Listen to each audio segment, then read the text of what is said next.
message to the billionaire class: you can't have it all.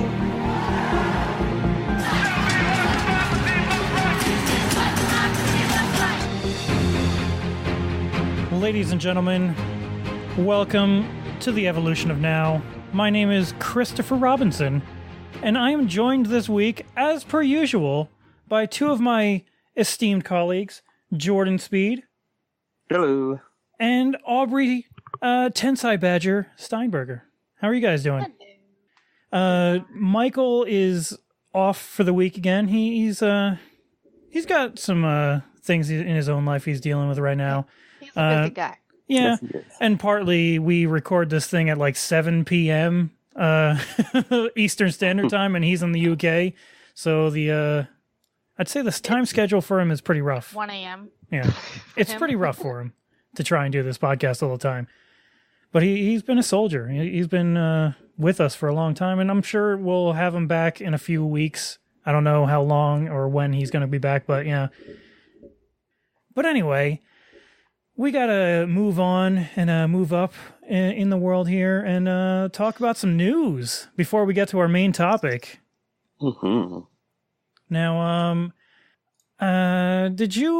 which one of you guys wanted to start first, actually? I know you guys had like two stories here that you really wanted to talk about. Go for it, Jordan. All right, I'm doing it.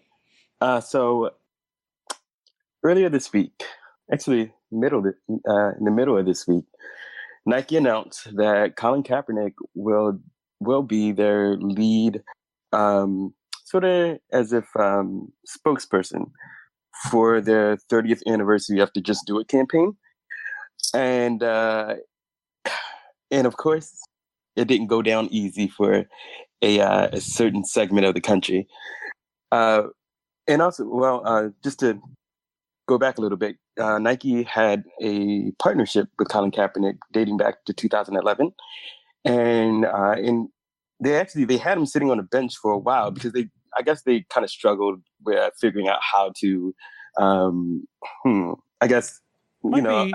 Maybe they were like waiting for the controversy to die down a little bit more, maybe, because he was a very controversial figure still for a long time. I don't know. Yeah, but not dating back to 2011. In 2011, he was pretty much, he was an up and comer.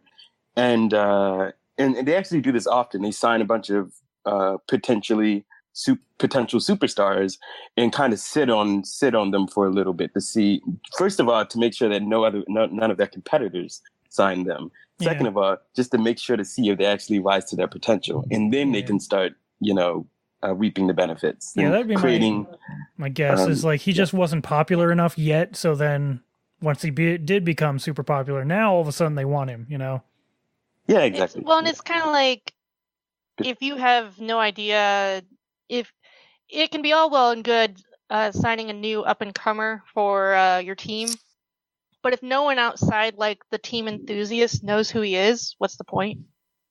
Yeah, exactly. Because they have to figure out how to market the athlete, but also including that including him being the spokesperson, they created an ad which he stars in, and also billboards which says which has his face and like in text. And above that, it says, or in front of it, it says, "Believe in something, even if it means sacrificing everything," which is like really appropriate. I mean, I think that's his legacy. And apparently this, a lot of people weren't happy. It encouraged a group of Blue Lives Matter activists to start burning their Nikes, burning anything and everything that has that had the famous check on it, and country stars, and country stars going as far as cutting the top of the sock where the check resides. Does that mean that they're going to use the rest of the sock still, or what? Like, because they chopped off the top half of the sock that has the Nike swoosh on it.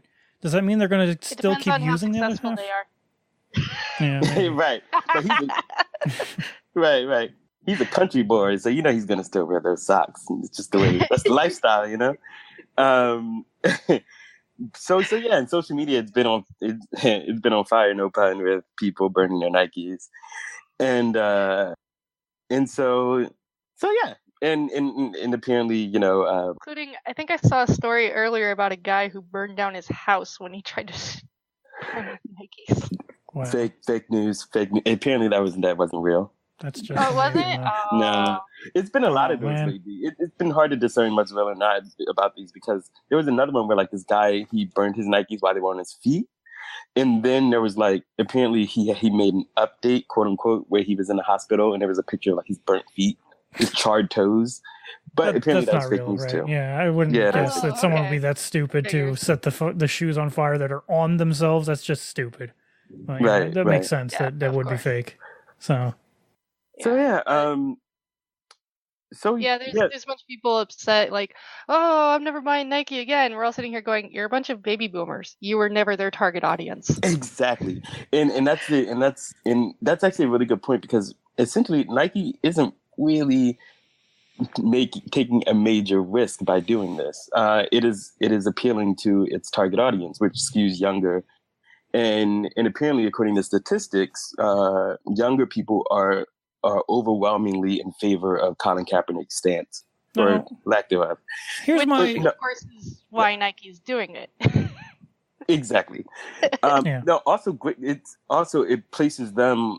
It kind of puts them in a good light as well, because I think historically speaking, when we look back on this moment, it's going to be like, wow, Nike really, they were the only brand to kind of go out of their way and take a quote unquote, a seeming stance on the matter.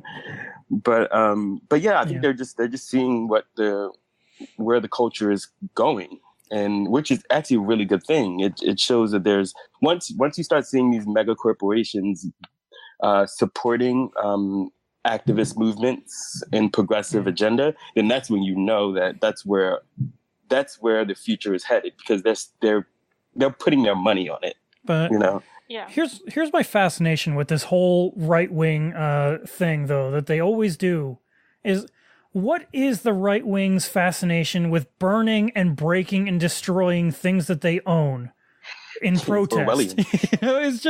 It's pretty amazing. They buy these products and they're happy to use them, and then all of a sudden they break them and destroy them. You just spent $100, maybe $200 on this pair of shoes, and now you're going to destroy it. Well, what is wrong with you? It's a little easy for them to destroy the Nikes that they have, because just to be honest, and I'm not being classist in any way, I promise, but but they aren't necessarily burning the good shits. It's really But this is the same thing that happened with the Keurigs. Remember that shit? Like, they were like all destroying these things, making their like response videos. Also with that one cooler company, what was it called again? I don't remember. It was this camping brand or something, and I think it's on the tip of my tongue. I can't think of it. Like, same here. I know, because I even looked at getting some of those earlier this year, and I've already completely spaced off what brand it is. But it's like anyway, the most popular brand out there, I think, even, isn't it? Yeah. Okay. Whatever. It doesn't really matter. Igloo? But basically, is it Igloo, or is it someone else? No, it's not Igloo. It's a different one. Oh yeah, you know what? I do remember this, but it was very short-lived. Yeah, it was very short-lived, because as it turns out, it's still like the best brand for that stuff. So they went and destroyed all their stuff, and then like, I miss it. Quietly so rebought it. Exactly. Which I knew they were gonna do. I guarantee you, the same people who destroyed their Keurigs went and bought a new Keurig afterwards. Mm-hmm. And it's just, I think a lot of it is, there's a sort of reactionary destroy it to show them, and in reality, all you're doing is just inconveniencing yourself. Pretty much, yeah. Right. I think something that's kind of so apparently the National Fraternal Order of Police, they had a sharp critique against the ad, and then and they implied that it was an insult to law enforcement. And also the National Association of Police Organizations, apparently they went further, according to this article by the Washington Post, calling for a boycott of Nike. and also saying that Kaepernick is quote unquote quote shallow dilettante seeking to gain notoriety by disrespecting the flag for which so many Americans have fought and died. End quote. Now, thankfully, there is a group called the Black. Oh goodness, where'd it go? It's a Black police union. The Black Police Association supports Nike in their ad with Colin Kaepernick. So, yeah, there's that. Is it time that we can actually call these cops that are protesting these kinds of things un-American? I don't know. Because, I mean, that's what we always do, right? When we don't like, the message of the other, they're un-American because of this. This is the same argument that they're going to make on this, right? Like, that Colin Kaepernick is un-American for his stance on this, and that's why he needs to shut up, What they're really doing is stifling free speech, or trying to stifle free speech. And freedom to protest. Yeah, these people that try and say that, like, his kneeling to protest is somehow detrimental to the troops and disrespectful to the troops. No, like, what they're doing is what the troops fight for. Is it not? Aren't the troops fighting for our ability to have the freedom of speech, to have the life that we have here in America, the ability to speak out when we see something is wrong in our society? Is that not what they're fighting for? Right. Certainly. Yeah. Yep. So I'd like to point out that I think there's a bit of mischaracterization of people who think it's about the flag and about the troops, because those people tend to be baby boomers. Well, what did they grow up during? They grew up during the Cold War, and they were taught basically that essentially they were taught to worship the flag, that it was sacred, and that anyone who didn't give it the utmost respect was probably a communist, and stuff like that. So that's the mindset they come from. I mean, obviously things have changed, and I'm sure there's probably plenty of them that know it's actually not about the troops and the flag. But, I mean, mind you, where did most of these people get their news? They get their news from places that are insisting that it's about the flag and the troops. Yeah. Also, so they're not getting the information about what he's actually protesting. Definitely. I would just like to point out, or just to let everyone know, that there's a really bad storm happening here in New Jersey. So if you hear any rumbling, then that's just the storm. Fake news. But also, I just have a small point, like two really small points. One is that I find it very number one, Colin Kaepernick, he initially was sat on the bench while people saluted during the national anthem, or not salute, but stood for the national anthem, and then he confided within a buddy of his who happened to be a vet, and he implored Colin Kaepernick to take a knee because it'll be more respectful. He believes that it'll be viewed more respectfully, and we had a show on this. Remember that, Jordan? Yes, we did. We talked about this very topic. Yeah, exactly. Definitely go back and check it out. But I don't remember when it was, but yeah. That was before I joined you guys. Yeah. And I think Michael was on it with us. I can't remember. He definitely was. I remember. And then my last point is that I find it really interesting as a organization that is meant to serve the public. That they're allowed to take these public political stances. That I always felt weird about that. That we have these organizations like the police, specifically the police, who take political stances when they're in fact supposed to be they're supposed to serve the whole public. So taking that stance creates this view, or creates a narrative about them that doesn't necessarily. Yep, there goes the storm. I think that's just Jordan's stomach, and he's just trying to pass it off. I'm hungry. That may not apply to every single one of them, but unfortunately, they have that reputation now. It just seems so weird to me that that's the case. Mm-hmm. Yeah, well, and also it's a very complicated issue. Just simply because there are a certain number of people in the United States who still don't think that I've literally had people tell me straight to my face that they don't think that black people are oppressed in any way in the United States. Yeah. They're like, no, we had the Civil Rights Act and everything. It's fine.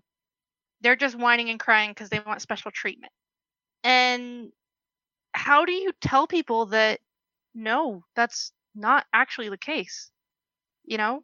Because they don't see it. They don't look anywhere where they would be exposed to that kind of information. And it's really hard to open people's eyes to that.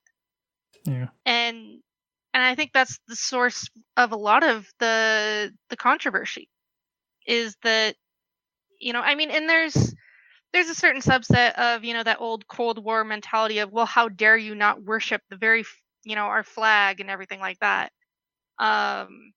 That's definitely part of it.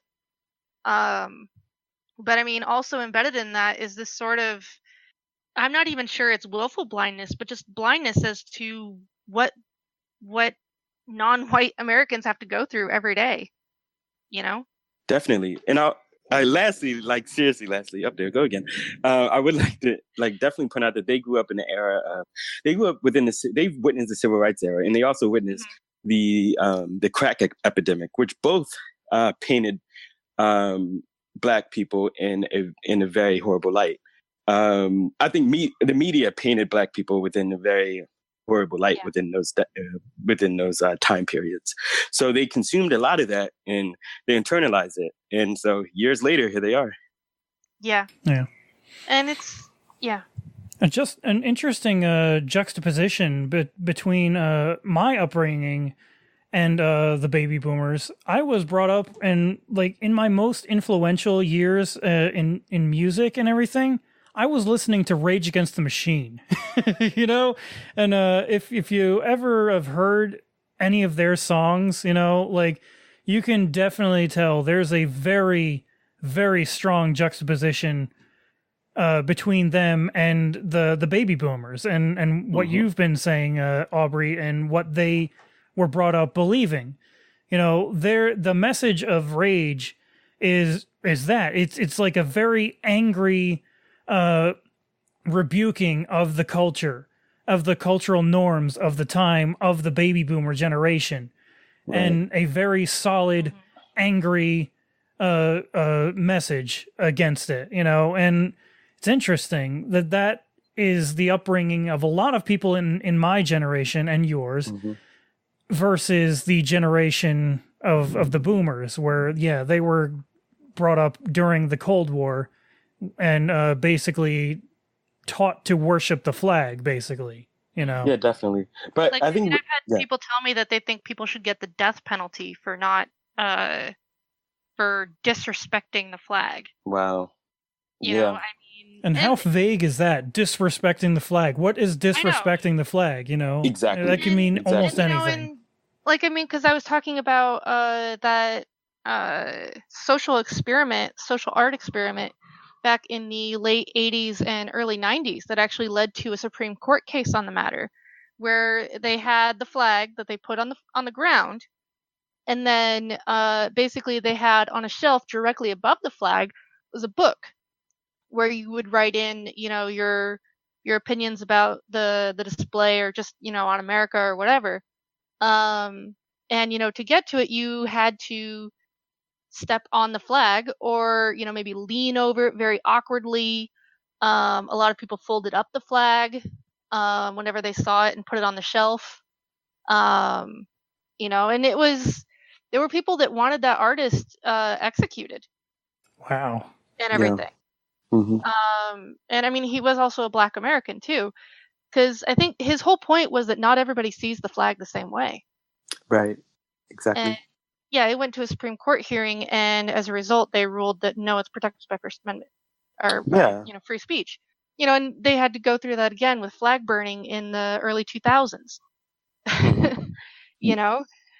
So I mean, we keep having to revisit this about every 20 years or so, 10 to 20 years. Yeah, and just for anyone that's on the side of Kaepernick, just know that you're on the right side of history, because all these people who are opposed to his message essentially they're a contradiction. You can't have your cake and eat it too. You have to allow everyone else a seat at the table as well. And so just because it goes against what they believe in, their ethos, still the Constitution stands. It's it allows free speech. Free speech it's not meant to just appease you. It's meant to uphold everyone's rights to say whatever they feel and what they like. Yeah, this might be controversial, but I see them in the same grain as those that were against abolishing slavery. Because they didn't want things to change and they wanted things to stay the same. And things have been great. And what are you complaining about? This has always been the way that things have worked. And how dare you try and change that? Also, when they were being brought up in the 50s and 60s, there was very definitely a culture of assimilate, conform, be like everyone else. Yeah. And even with the counterculture of the 1960s, it was still kind of about the same, Yeah. But anyway, going echoes back through to Nike, history.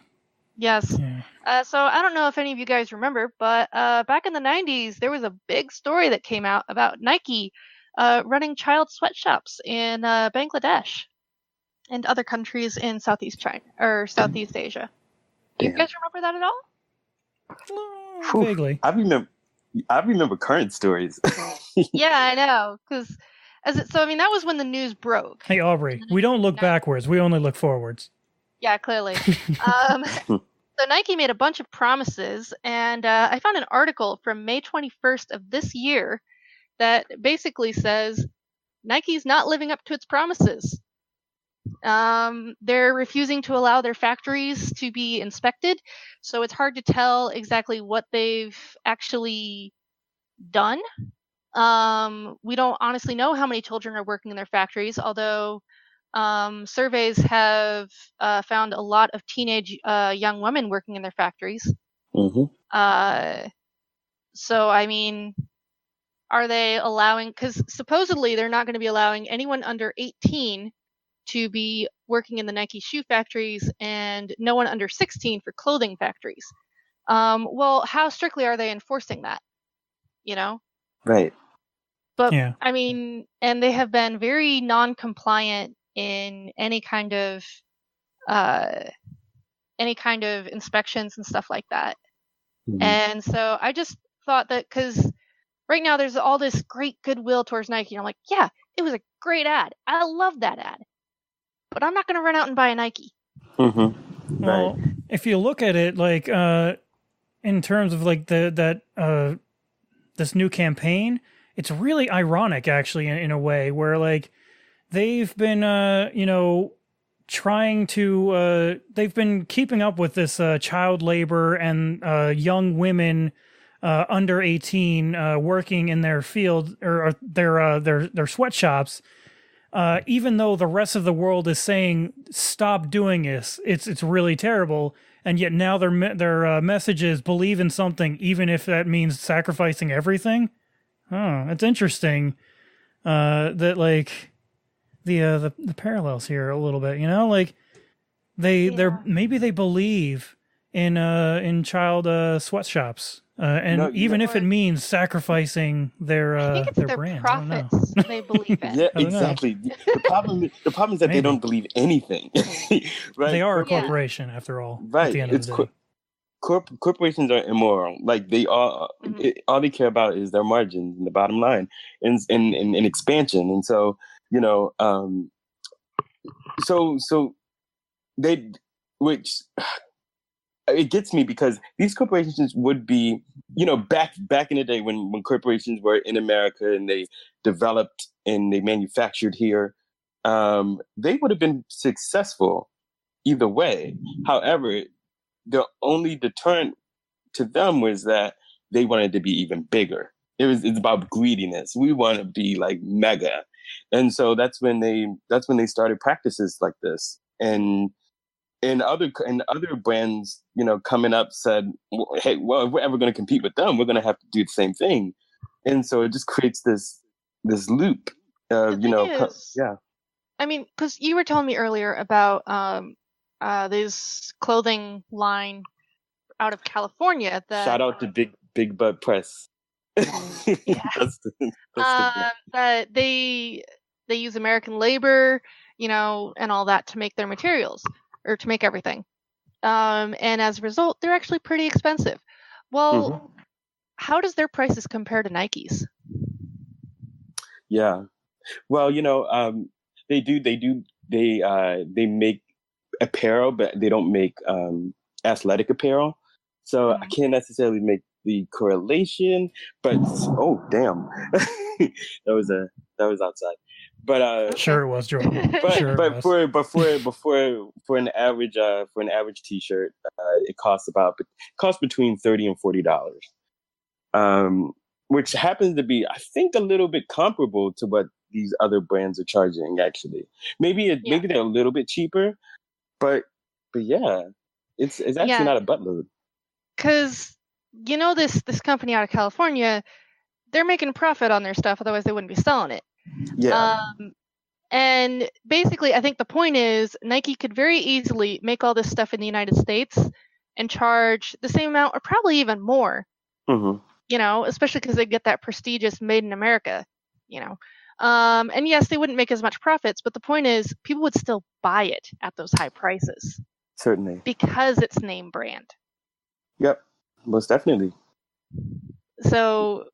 Yeah, I mean, there are people in our country today that will spend $50 freaking dollars on a plain white T-shirt, and that's just insane to me that people would spend that kind of money on that. But yeah, it happens. Hell, people are in love with these brand names for some reason. Hell, people spend $1,500 on a medium grade laptop, which is a Mac. And hell, I do it. So yes, it's brand. It's all about brand loyalty and such. Yeah, there's a lot of brand loyalty and stuff. And so, I mean, it's kind of like there's the big Adidas versus Nike fight or whatever, I guess. Or at least there used to be. I don't honestly know. Yeah, still is. Okay. My last word on this, I guess, is believe in profit, even if it means sacrificing everything else. Except they're not actually sacrificing anything, because I guarantee you they market tested this and they knew exactly how people. Well, morally and everything, they're sacrificing all morality. And it's interesting in favor of profit. But and yet they're considered an individual in the eyes of the law, in the eyes of corporate, in the eyes of I guess fun like right, exactly, yeah. They're immoral, except they're considered being as an individual with the same rights as an individual. Interesting. Yeah, but and it's part of me also is there's a lot of virtue signaling going on as well too with this, because I think one of their statements after the backlash from the baby boomers started was that instead of burning your Nikes, why don't you just give them to homeless people? And I'm just like, oh my God, you're virtue signaling on the back of homeless people now. And I mean, to be fair, they could use those shoes. Certainly. Maybe, but at the same time, what kind of shape are those shoes likely to be in? And also, maybe I guess running shoes might not be the greatest things to give a homeless person, because they're probably not going to be running all over the place either. Yeah, running shoes are uncomfortable to stand in for long periods of time. Yeah, and so I mean, it's kind of like it. I don't know. Like, if you have a bunch of Nike cleats, what, you're gonna go down to the nearest homeless shelter and donate them? Cleats? I think maybe. I saw that same messaging, but I think the one thing that makes a little bit of sense to me is when they say, "Why give your unused Nikes to a homeless vet?" And I'm like, oh yeah, that could work. Because Nike, they make a wide range. They make tennis shoes, they make running shoes, they make just walking shoes. And of course, any Nikes that baby boomers have are not likely to be running shoes. The problem with that, though, statistically speaking. But sure. The last thing that I want to say, though, is the problem with giving away those shoes. It's not as gratifying to these people. What they're really going for is self-gratification. That's really what it's all about when they burn these shoes or cut their socks up. They want instant gratification. Nike stock is up. They've sold a lot of stuff online since this started. And it's literally because of the controversy. And which kind of goes in a lot of the online controversy, which goes into our main topic for today. But I mean, also a large part of it is also just simply it's in a way it's kind of a bit of whitewashing their reputation, because before this started, if you asked anybody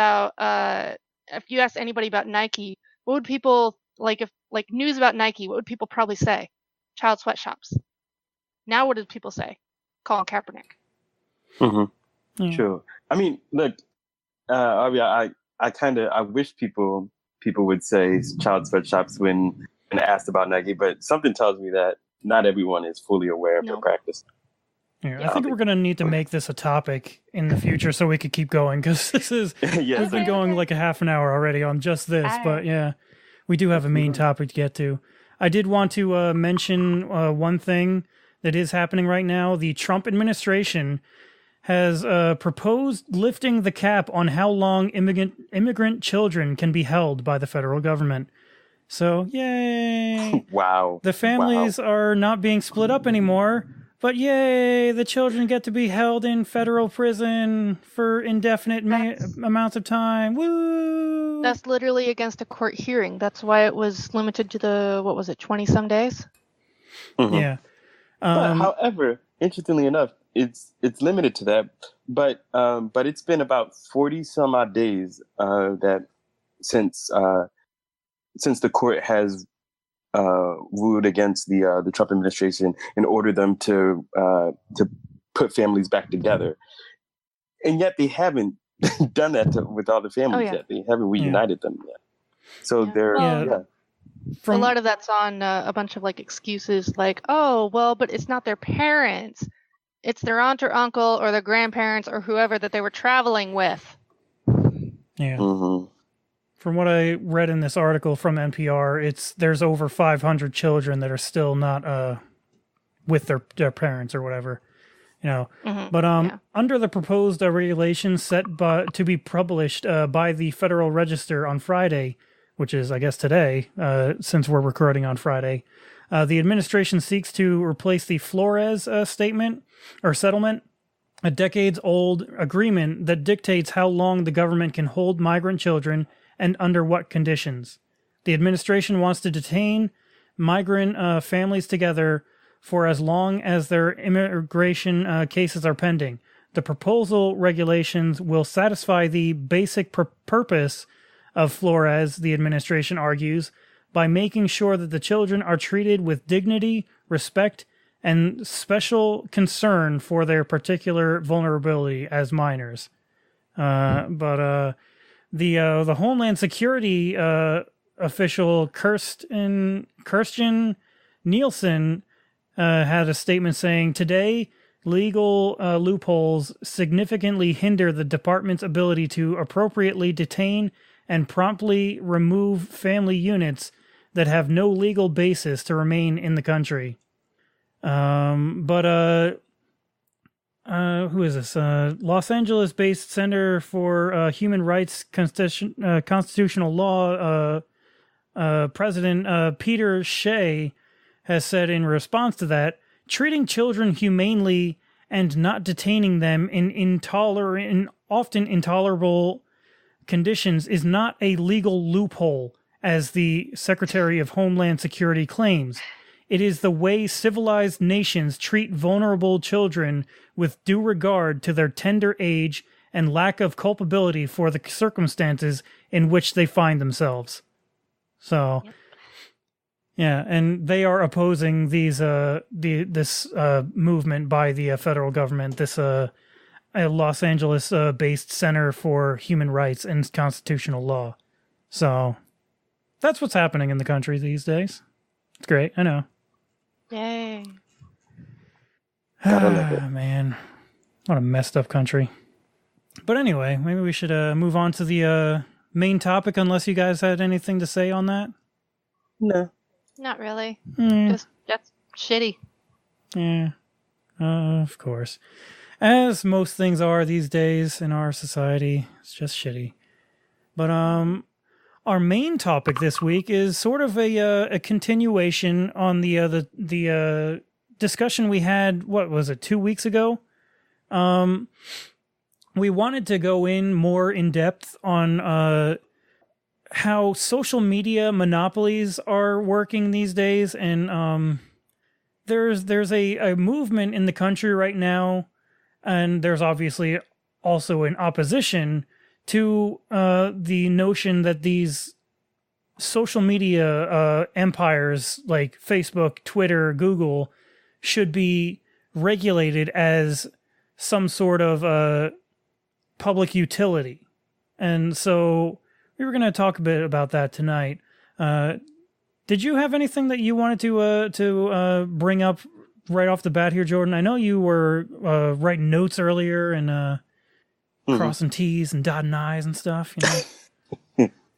Yeah, no, certainly. I mean, it's just the basic stuff about just how, there are 2.13 billion active users each month on Facebook, and there are 7.3 billion people in the world.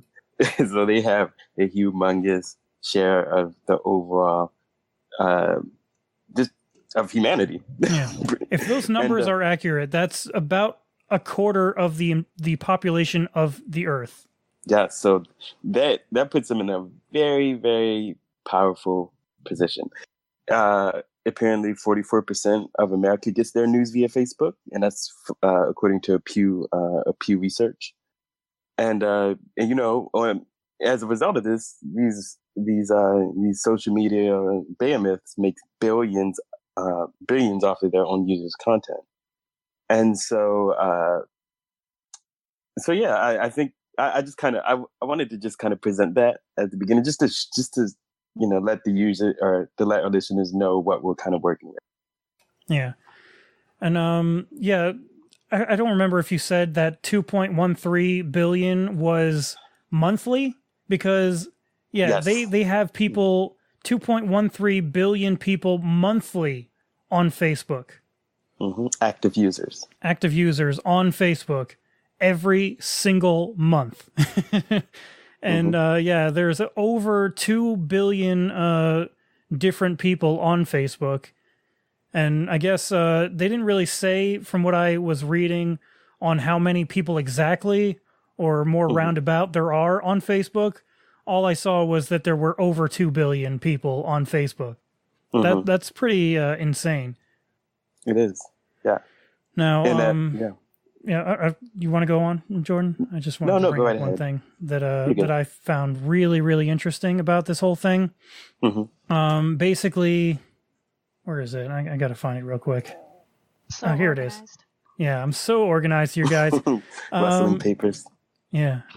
I should have papers ready at hand to ruffle them. But I do have it right here. According to this cato.org website here, I don't know if I really care much about their opinions on things. I'm just taking a statistic here. Think tank. Yeah. Basically all I'm taking from here is Google. They're saying here Google has 88% of the market in universal search advertising, and Facebook has 77% of mobile social traffic. So that in itself, if that's a conservative numbers here from Cato, that could actually be higher than that even.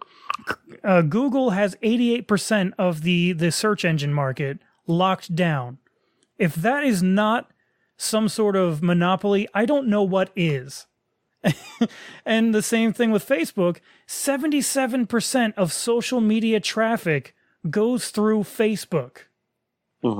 If that's not a monopoly, I don't know what is.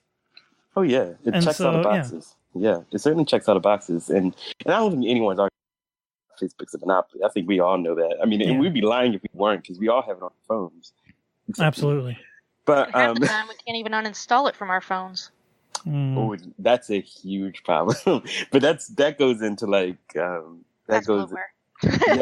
yeah, exactly. And what the law, what cell phone providers are able to do and all that. But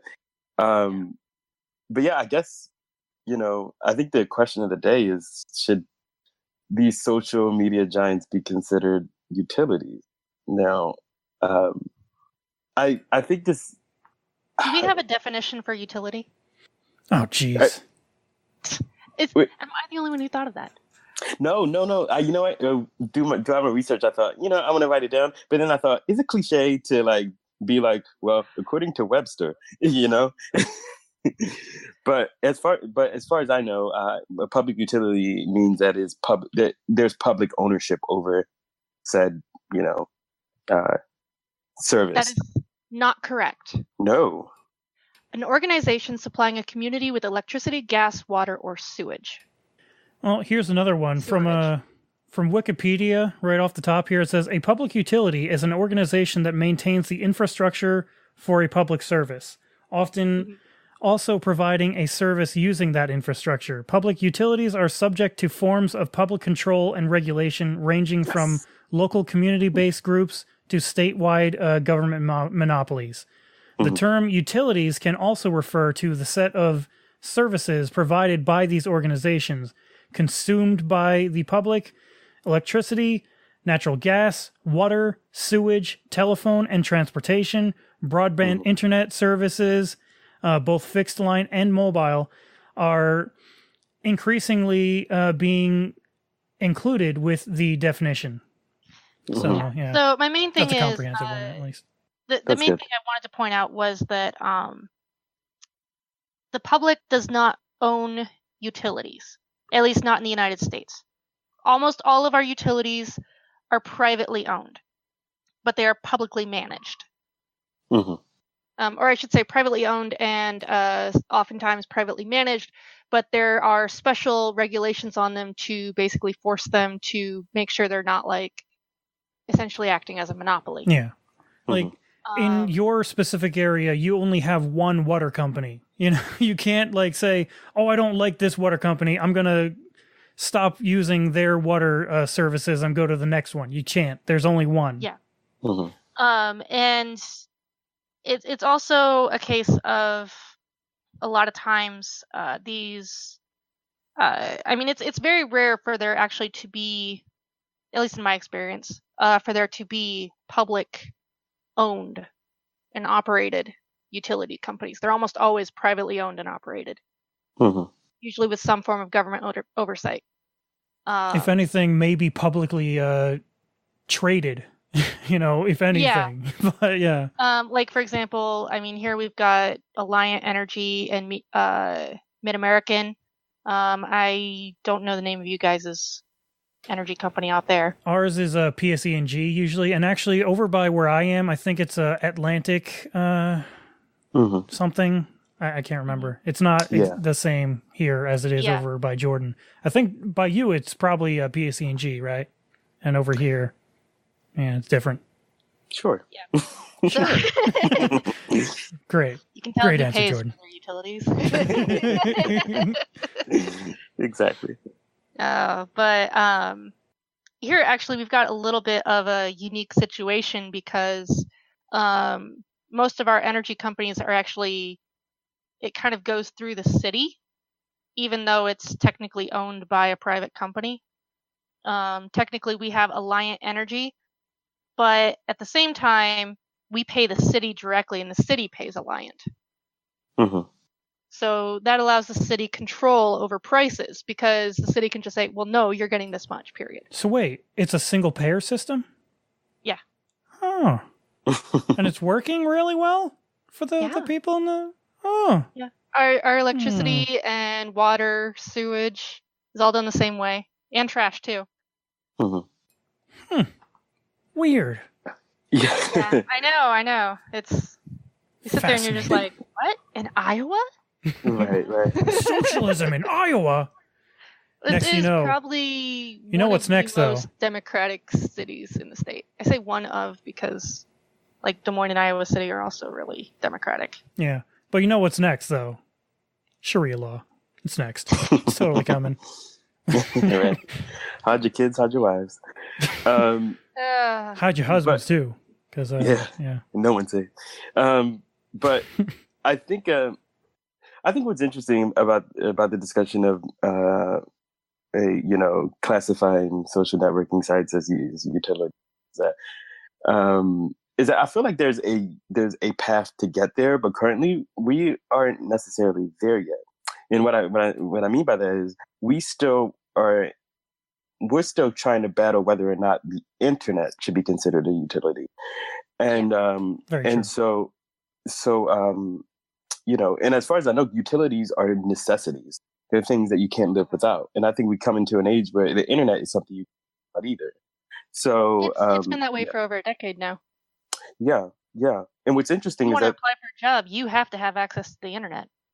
Mm-hmm. Yeah, a few of the job offers that I've had recently have been saying that I have to get like Google Hangouts and like connect to something. I kind of think those might be I don't know. I don't trust them really, so I haven't really responded to those. But yeah, there's a lot of companies utilizing that kind of internet technology now.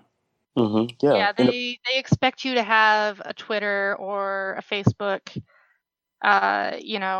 Instagram, all those. Mm-hmm. They expect you to have a social media presence, and so if you say you don't have one, they're going to be like, "Why would I hire this yokel?" Yeah, exactly. Right.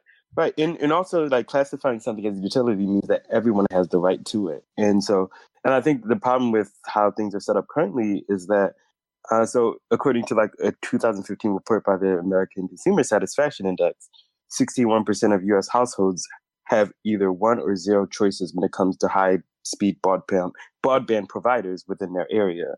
So, and that really affects people in rural areas. You'll find in metropolitan areas, there's at least one person providing high-speed broadband. But if you're in rural areas, then it's like, it may not be. I'd like to point out that high speed is not high speed. It's very slow. It's high speed when you compare it to dial-up. Yep. It's all relative. They haven't updated the classification. Yeah, and that's another problem with keeping it private is that there's really no incentive for these mainly cable providers such as Verizon and Comcast and all of these people who provide broadband service. There's really no incentive for them to make it better. It's like they can up their rates as much as they want, and that's what they've been doing. But it's not, in a bid to make services much better. We're on it the U.S. is on the tail end of like an index of countries when it comes to the speed of broadband services. We are we're getting pretty slow. Yeah, it crawls. Now, getting back to the topic though, we actually did another topic on this back in the day too, right? Me, you, and maybe even Michael was on that one as well, where we talked about whether the internet service providers should be, public utilities as well. We did actually talk about that, if I remember correctly. We did, because it was in light of net neutrality and Ajit Pai net neutrality. And his exactly. BS. Yep. But yeah, so we talked about that. But going back to the topic at hand, though, whether or not these social media platforms should be public utilities. I have been of two minds on this. And in some ways, I was originally in favor of treating these social media organizations as if they are public utilities, because the idea is they're already monopolies. Whether we want them to be or not, they already are. And this nonsense that I've seen, at least, with the arguments of whether it should or should not. On the one side, people don't think it should be a public utility because then that sort of like solidifies that it will be a monopoly. It already is a monopoly, whether we want to believe that or not, that this could solidify their monopoly or whatever. It already is. And so they should be treated as if they are a monopoly, because they are. But there's also a lot of reasons why they shouldn't be public utility as well. It's difficult, you know. It's a very difficult situation. I find this all to be, you know. Mm-hmm. Yeah, certainly. And my thing is that there are monopolies within a vast array of industry. And so, but you know, currently the internet scene is the biggest industry at the moment, and so, yeah, rightfully so. There's a lot of attention on on these companies that are monopolies like Google and Facebook, and just rail them all on, So, but the thing is, to me, what makes them monopolies isn't only their overall market share, but it's also their practices. So these companies have a tendency to kill off other up and coming social media sites or platforms by buying them. First, they offer them a if like money. They say, hey, we want to buy you out. We want to, we want to add maybe this could be in addition to the services that we already offer. So we're offering you this money to bring you on board, or to just buy you outright. Yeah. And so they do that. And what some of these sites like Facebook and Google do is they kill it automatically, because they posed a competitive competition to the services that they provide. So that to me would say that they should be subjected to antitrust laws. Like they have to be subjected to that kind of law, because that's essentially like a massive corporation buying up their competition and then just getting rid of them and keeping everything for themselves, and that's the whole idea behind antitrust laws, isn't it? Yeah. Well, and it's also just simply the way social media platforms work. It is a monopoly by default, because you all want to be on the same network. Exactly. I mean, it's kind of like, yeah. Yeah, I was just gonna say it's everyone wants to be on the network that everyone else is on. That's the way that you can reach the maximum number of people. It's I think people that I don't know, like it seems like some people think that like these things are subject to change with regards to Facebook, and maybe Facebook isn't going to be on the top forever, but I feel like what happened in the past is not really indicative of what's going to happen in the future necessarily in the near term, because like people try and point to like MySpace as they were the big one before Facebook came around. But my argument there is that was still in the turmoil of the beginning of social media, really. And so because of that, there was the, up and down of these different platforms. There was MySpace, LiveJournal. I don't know what else is out there. There's a bunch of other ones that came up and might still be around, but they're like shadows of their former selves at this point. And but the thing is, I think Facebook has risen to the monopoly at this point. Everyone goes to Facebook. Our podcast even like has a Facebook group, because it's the platform for everyone. It's whether we want to admit it or not, Facebook has won the social media battle largely. Well, and you look at any news story, and what does it have there? Immediately the share buttons, Facebook and Twitter, sometimes Instagram as well. Exactly. Yeah. So I guess the question is, so usually these conversations arise for companies when something about them is a little questionable. Something about their practices is questionable, and so like what exactly is the problem with Look, we can. I think people like the fact that they can access anyone and everyone through Facebook, because once you start breaking it up, then it creates a little bit more confusion. Creates People don't like that. People don't like don't like barriers. They just like the fact that something's already there and they know and they have confidence that it's going to provide whatever they need it for. So I don't necessarily think it's realistic to, quote unquote, break Facebook up, whatever that even means. I'm not even sure. I don't even think that's possible right now either. I don't think that's possible. I don't. Yeah, and also, so what is the issue with Facebook, and how do we fix it? Like, do you think, how does classifying Facebook, if the issue is that there aren't enough competitors, then how is classifying Facebook a utility allow competitors to arise? Because the main thing about classifying it as a utility means that these apply to any social media network that runs similar to Facebook or similar to Twitter, etc.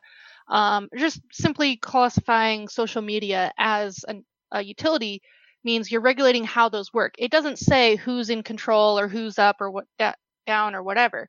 It just simply says these are the rules that everyone has to play by in order to operate. And I think primarily the main thing is the fact that they are a private company, and so much of what they do is opaque. And also their terms of service. They update their terms of service practically on a monthly basis, sometimes more often. Sometimes they notify us of those changes. Sometimes they don't. But we have at any given time, people have no idea what Facebook, YouTube, Twitter's terms of service actually is. Nor really, even when they give you the updates on whether, that they've changed something, you might not even know what they've changed either, So yes. It's very so I feel untransparent. Like what we need is, more than anything, I don't know if we necessarily need to classify them as a utility or for that or not, but we need a codified terms of service that is universal. Take out the ambiguity of it.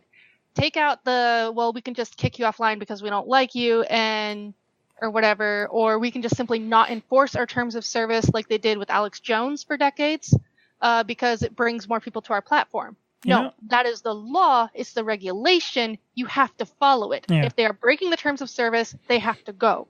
It sort of reminds me of, actually, when it comes to these terms of service agreements that they have, and then when they just change things here and there and just, we change things. It's sort of indicative of a document drop. When you have a legal case and one side just decides, okay, I'm just going to drop 100,000 or 1 million documents out, and it just sort of muddies the water, so you can't really find the nuggets that you need, kind of similar right now with regards to this Kavanaugh hearing that we have in Congress right now. Interestingly enough, Yeah, it's a tactic they often use to confuse you and put you off balance and make sure that you don't actually know whether or not you're in the right or not. Yeah. Mm-hmm. So that's just my opinion as far as what we really need more than anything else in our social media platforms. Mm-hmm. Beyond that, I feel like a lot of it's up to debate. Okay. Yeah. I think and I think the elephant in the room really is how social media platforms regulate speech in light of Alex Jones, who recently, actually since yesterday, have been permanently banned from Twitter, which was pretty much the last social media site that was sticking by his side. And with that, I actually have something behind that, and what makes Facebook, which kind of Facebook and other sites kind of protects them in that regard. And that's number one is the First Amendment, of course, and the second one is it's this obscure section of something called the Communications Decency Act, and it's known as CDA 230. And according to like this article by Ars Technica, which is an awesome site, they say, quote, Section 230 offers immunity from prosecution to quote unquote intermediaries or quote unquote interactive computer services who publish things created by other people. The classic example of a person protected by CDA 230 is a blogger who allows open comments on their stories. Under CDA 230, the blogger cannot be sued if a commenter says something libelous or posts an infringing movie. The blogger is merely an quote unquote intermediary and thus does not bear responsibility for what commenters say. And Facebook, they enjoy similar protections. And but it's kind of like, and I'm kind of stressing on Facebook specifically because they own so much of the market share, you know. And the thing is, what kind of muddies the water for Facebook is that something they have is called a news feed, and that's actually legally a gray area, and it uses algorithms in order, to shape a person's experience. And that sounds familiar because traditionally, like publishers, they take on an editorial role by choosing stories and content, for their readers. And even like the editors often will change the headline of it too. Like the actual headline you see in a lot of stories isn't the headline that the actual author of that piece actually wrote, So a lot of the times that's like the executive editor decided to change the headline, and mostly in these days and age, for clicks. So before you yell at the author of the article, just remember they probably didn't write that clickbait headline. Exactly. Exactly. So this is very interesting because if Facebook were about to court, they could very easily decide that Facebook is a publisher and they're liable for the quote unquote fake news or libelous like content that's on their platform. So although I would say, because they talked about posting copyrighted material into a comment, so by the nature of, specifically YouTube, the Digital Millennium Copyright Act, the DMCA, comes up a lot because people will post copyrighted material on Facebook, or not Facebook, on YouTube all the time.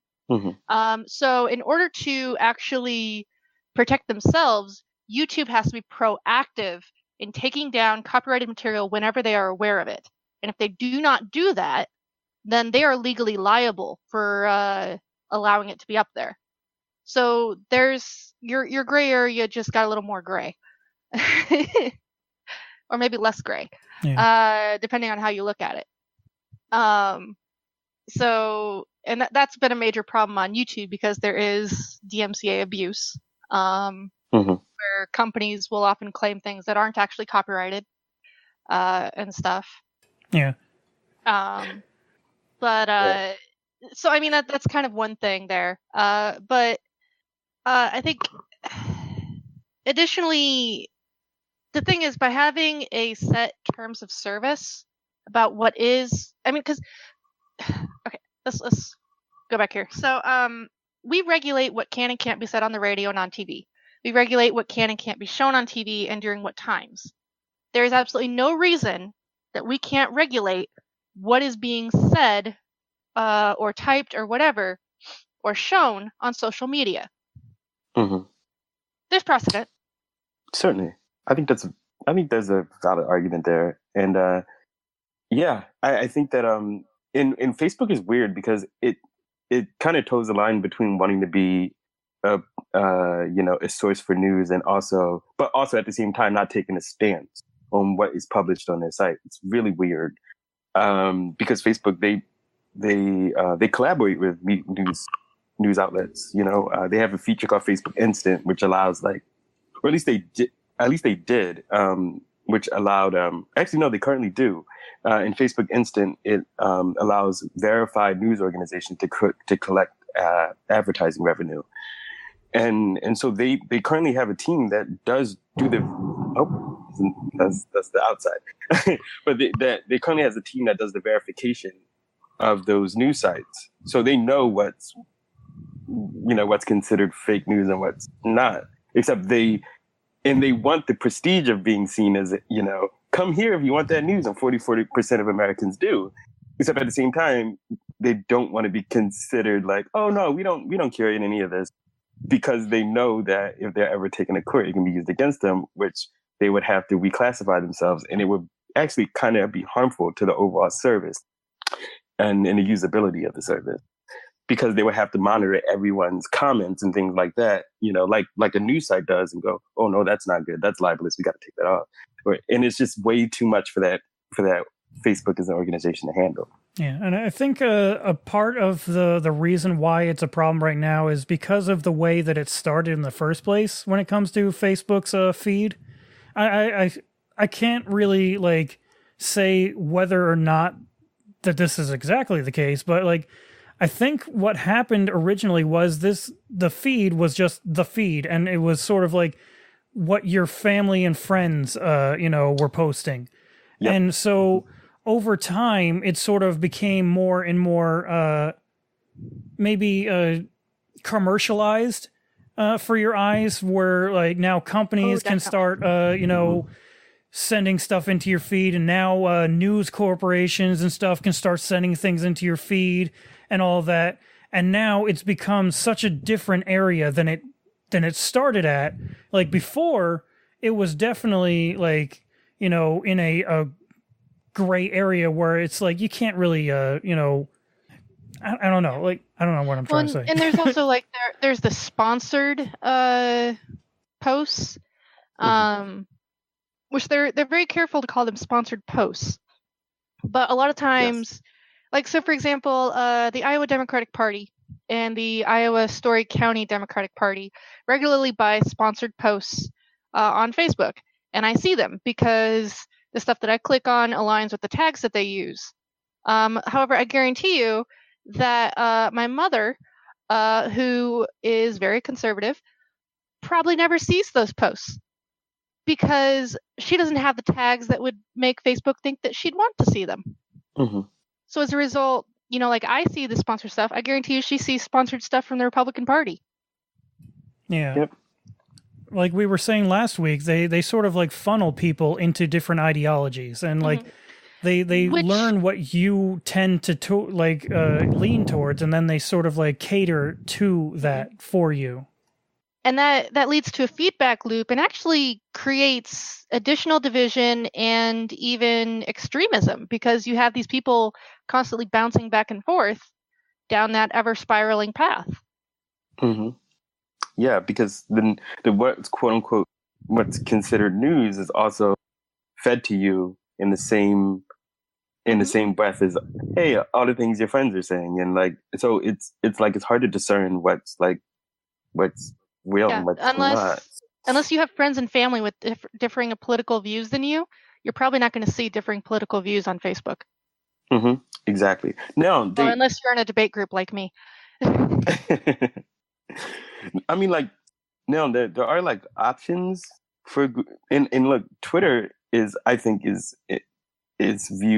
similar practices to Facebook, so they're like in this too, but Facebook's much bigger, and but there are things Facebook could do, so they could potentially like continue to like walk this ambiguous line that they're walking on, and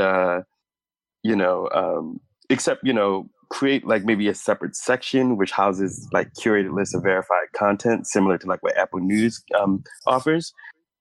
So it would be like it'd be separate from the friend feed. So there'd be like some distinction there. But the only thing is the only problem is that it'll fix Facebook's fake news problem, but it won't fix their potential legal problem. So they'll still be in like this weird place. Not necessarily even fix their fake news problem, because I mean, I see people sharing things on Facebook all the time that's like, those various scare stories. Like, a man tried to kidnap a woman using some obscure chemical or other. And I was like, what? That sounds weird. So I went and I looked it up. No, turns out that was a made up story. And I keep finding these over and over and over again. And I keep posting. No, just do a quick Google check. If it sounds too bizarre or scary or whatever, just do a quick Google check to find out whether or not it's true. A lot of people Right. just don't have the time to. Yeah. Well, and they're just like, oh my double check goodness, it, but share this. Yeah. And it's just like. Or don't think that they have the time, so they don't take Yeah. the time to look And- to see if it's true. It mainly affects a lot of older people too, because they don't know how to discern what's fake. Like they don't have. True. Yeah. But one of the persons that I see sharing this most often is a friend of my age. Mm-hmm. You know, I mean, True. she grew up at the same time as I did. She knows the internet probably about as well as I do, and yet she just sees this story and she shares it. Mm-hmm. And you know, it's usually in meme form too. You know, no link or anything. It's just a picture. Right. So Yeah. So I guess like maybe having those separate sections that may. But I mean, like, it's kind of like those, and then I see the chain email type posts too all the time. mhm. You know, and it's that kind of thing that then also feeds into and treats, and it basically gets you used to just believing what you see or just sharing what you see. Mhm. And so then when you come across a meme that goes on about how Hillary Clinton eats babies or something, you're just going to go, oh my God, and you're going to share it. Right. Yeah, I mean, the problem is when it's all just mixed together. It's really hard to discern It what's is. real and what's not. You know. And Yeah. I've seen plenty of fake memes about, you know, like left-wing issues too. You know, stuff where they've got their numbers massively wrong and stuff, which, like, their numbers are ridiculously wrong to the point where you're sitting there going, what is this? Did you get your numbers off some kind of anti-abortion website and just change the wording? Mhm. You know, Right. in Right. that league of ridiculous. Yeah. There's like 320 million Americans. How can there be like 300 million Americans that don't have enough food to eat? That's bold-faced lie on the face of it. Right. Right. Exactly. And I think that's my main problem with a lot of these platforms is that because there is a overwhelming amount of people specifically getting their news from those platforms. I do think they have some form of a responsibility to what's published on their site, except that once again, like that puts them in a place of, you know, they have to reclassify themselves, and then they may alter the site itself. And then there's no way you can police everything that's said on Twitter or everything that's said on Facebook or everything that's posted on YouTube. They have to rely on algorithms for a certain extent of it. And especially when you're sharing images, well, how do you really track that? You know? Right. Exactly. Yeah. It's a very difficult question, and there's only so many people you can hire before it's just ridiculous. I mean, not that they don't have a shit ton of money, but I mean, you know, it's kind of like. Well, we do need I don't know jobs, what the solution actually. is. So. Well. But yes, we do. But good paying jobs at that. Yeah, definitely. But part of it also is hell, there needs to be. If my job was going through people's feeds and trying to clean it up, I think it would have to pay me a lot of money because that would be so stressful. Yeah, definitely. No, what they're really going to end up doing probably is using a report function and a random check function. You know, just have people who randomly check feeds, you know, a certain number of posts per feed or something, and have someone who kind of does like, or have a whole bunch of like, essentially this huge report team that handles reports on Facebook. You know, I mean, they kind of, but a lot of the problem is these big companies, they don't actually want to hire people to do that report function, to deal with the reports. They just want to do an algorithm. Profits, you know, that's always what it is. So, I mean, like, it's pretty much well known that whenever someone's reported you on YouTube or something, you know, you can appeal that, and then half the time it's declined the first time because the bots just decline everything. And then you have to appeal it again or contact somebody at YouTube in order to actually get through to a person. I would be very surprised if it's not similar at Facebook. Right. And the thing is, now, not necessarily when it comes to the users' posts, but when it came to news going through Facebook for a couple of years ago, they tried having something called a trending news editorial team, and they curated viral content, and vetted news stories before they like arose to the trending level. But Zuckerberg, he eliminated that feature or eliminated that team once there was some outcry from conservatives related to, you know, saying that they were being suppressed, and so I actually have a quote here from wasn't it like they actually shut down more left-leaning news than they did right-wing leaning? Yeah, but that always seems to be the case. That's usually the case. I think there was something else that happened like that like the right always complains about, and yet more left-leaning people are actually being shut down. Oh, that was, I'm thinking probably like the IRS. Yeah. 503s or 503s or something. Actually, I have a quote from one of those editors. His name is Adam Schrader, and he spoke to Vice, and he said, quote, "It's a conflicting feeling to see fake news on Facebook because part of me is like, haha, gotcha. Like, you were wrong and it was a mistake for you to let us go, like a victory. But at the same time, I really cared about the news." He continued, "And it pains me to see inaccurate, false news being peddled to the masses, and it makes me sad to see that Facebook's journalistic integrity has dropped." It's weird. Yeah. And of course, right there is Facebook's journalistic integrity. Right. What's journalistic integrity? They're not journalists. Yeah, they don't even claim to be one. They're trying to say that, oh, we're just a platform. We're not journalists. We're not a publisher, you know? Despite the fact that they kind of are, yeah. They are mostly a platform, you know? That is really what they are. It's just, news that's shared on Facebook is shared from other websites. And you can make the argument that it's not really Facebook's job to go through and make sure that every single news story or article that's shared on their website is accurate and true. Mm-hmm. I would say for their sponsored stuff, they probably should be.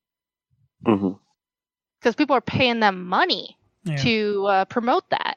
Maybe there needs to be some sort of distinction between the different feeds. Like did we mention this earlier? Or like maybe one is more just the people, and then there could be a specific one just from like news outlets, and that's labeled the news feed. Maybe I don't know. The way Facebook works is I never see anything from the news outlet itself. I see it being shared by friends and family. Right. Yeah. So, because I mean, I unfollowed like all those news outlets that I was following for a while there. Because they just put out bullshit all the time. But I mean, so that's kind of...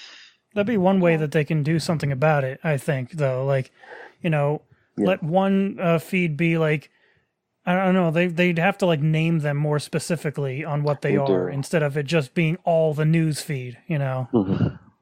News feed should be for news, actual news.